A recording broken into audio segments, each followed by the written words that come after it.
Kayong mga Katoliko, halos lahat na lang ng kalayawan nasa inyo na alak, sigarilyo, sugal, at marami pang iba, ni hindi man lang kayo mag-aralan patungkol sa doktrina ni Kristo, ni hindi nyo man lang sabihan kapwa nyo na, "Oy ate, kuya, mari, pare, bawal ng Diyos yan."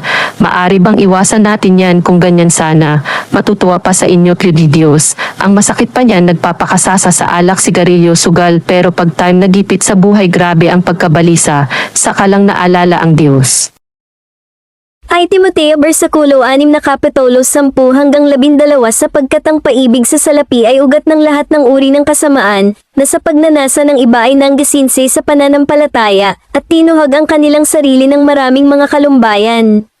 Natapwat ikaw, o tao, ng Diyos, tumakas ka sa mga bagay na ito, at sumunod ka sa katwiran, sa kabanalan, sa pananampalataya, sa paibig, sa pagtitiis, sa kaamuan.